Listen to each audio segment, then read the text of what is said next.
চরিত্রের ক্ষেত্রে নৈতিকতাকে সামনে রাখবেন। নৈতিক রাসূল করিম সাল্লাল্লাহু আলাইহি সাল্লামের জীবন আদর্শ যেন আমরা মেনে চলতে পারি, এটা যেন আমার প্রায়োরিটি বেস হয়। রাসূল কিভাবে খেতেন, কিভাবে চলতেন, রাসূলের 24 ঘন্টা কেমন ছিল, আল্লাহ রাসূল মানুষের সাথে কিভাবে কথা বলতেন, আল্লাহ রাসূল কোথায় কিভাবে মুভমেন্ট করতেন, তার পরিবারের সাথে তার সম্পর্কটা কি ছিল, সহযোগীদের সাথে সম্পর্ক কি ছিল, তিনি কোন আচরণগুলো মানুষের সাথে করতেন, এই সবগুলো আমাদের জানা উচিত।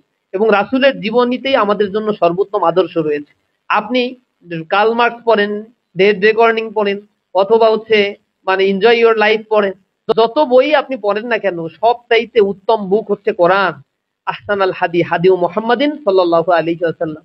আর একটা হচ্ছে রাসূলের হাদিস, রাসূলের কথা, রাসূলের জীবন পদাঙ্ক। এই জিনিসটা যদি আপনি আত্মস্থ করতে পারেন, তারপরে আপনি পৃথিবীর মন্টেস্কো পড়েন, আর অ্যারিস্টটল, প্লেটো, সক্রেটিস, যা ইচ্ছা তাই পড়েন। বেসমেন্টটা আগে আপনাকে শক্ত করতে হবে। রাসূলটাই হচ্ছে আপনার লাকাদ কানা লাকুম ফি রাসূলিল্লাহি উসওয়াতুন হাসানাহ। সর্বোত্তম আদর্শটা যেন আমার ভিতরে থাকে। রাসূলের জীবনী থেকে কোনো নড়াচড়া করার কোনো দরকার নাই। এগুলো ইউনিভার্সাল, এগুলো আল্লাহ রাব্বুল আলামিন কর্তৃক নির্ধারিত করে দেওয়া হয়েছে। সুতরাং রাসূলের জীবন আচরণ বারবার পড়া উচিত। সিরাতে ইবনে হিশাম পড়বেন, রাহিকুল মাকতুম পড়বেন, তারপরে সিরাতে সরওয়ারে আলম পড়বেন, তারপরে সিরাতে রাসূল সাল্লাল্লাহু আলাইহি সাল্লাম পড়বেন। এগুলো আত্মস্থ করবেন বারংবার। রাসূলের জীবনের উপরে একটা কিতাব পড়ে মজা পাবেন না। একটা কিতাব এক এক রকম ডাইমেনশনে লেখা। আমরা বলি যে রাসূলের জীবনী হচ্ছে একটা বিশাল সমুদ্রের মতো।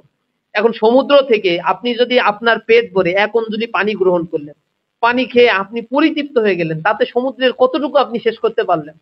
আপনার প্রয়োজন পানি নিলেন, একেবারে টনকে টন পানি, আপনি গ্যালনকে গ্যালন পানি আপনি নিয়ে গেলেন সমুদ্র থেকে, তাতে সমুদ্রের কি ক্ষতি আপনি করতে পারলেন? কতটুকু পানি নিতে পারলেন?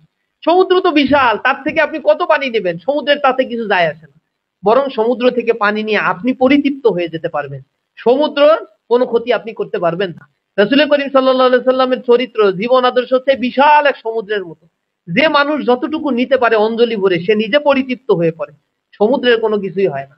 তো রাসূলের জীবনী থেকে আপনি রাসূল রাষ্ট্রনায়ক হিসেবে কি ছিলেন, এক ধরনের বই খাতা পড়তে পারবেন।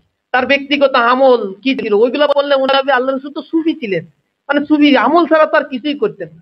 আবার যদি তার রাসূলের সমর কৌশল নিয়ে পড়াশোনা করেন, তখন মনে হয় খালি যোদ্ধা ছিল, এর আবির্ভাব হয়েছে খালি যুদ্ধ করার জন্য। আবার সাংসারিক জীবন পড়বেন, পরিবার সহযোগীদের সাথে সম্পর্ক, মনে হবে যে উনি আর কোনো কিছু করতো না, সারাদিন এই পরিবার পরিজন নিয়েই থাকতো। আবার তালিম তারবিয়াত যখন সাহাবীদেরকে দিত, হ্যাঁ রাসূল তো সারাদিন খালি কোরআন তেলাওয়াত করতো আর এদেরকে শিখাইতো। মানে এক একটা ডাইমেনশনে রাসূলের জীবনী আপনি যদি পড়েন, তাহলে এক এক রকম পাবেন, এবং এক একজন লেখক এক এক দিকে দৃষ্টিপাত করে। সুতরাং আপনাকে রাসূলের জীবনী ভিন্ন ভিন্ন আঙ্গিকে পড়াশোনা করতে হবে, তাহলে নিজের চরিত্র আরো বেশি বিল্ড আপ হবে।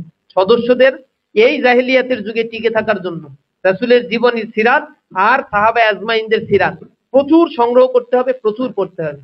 তাহলে এই জাহেলিয়াতি সমাজ ব্যবস্থার বিরুদ্ধে টিকে থাকতে পারবে। মোবাইলে বেশি সময় না দিয়ে এই কেতাবাদিতে একটু সময় ব্যয় করেন, অনেক উপকার পাবেন ইনশাআল্লাহ।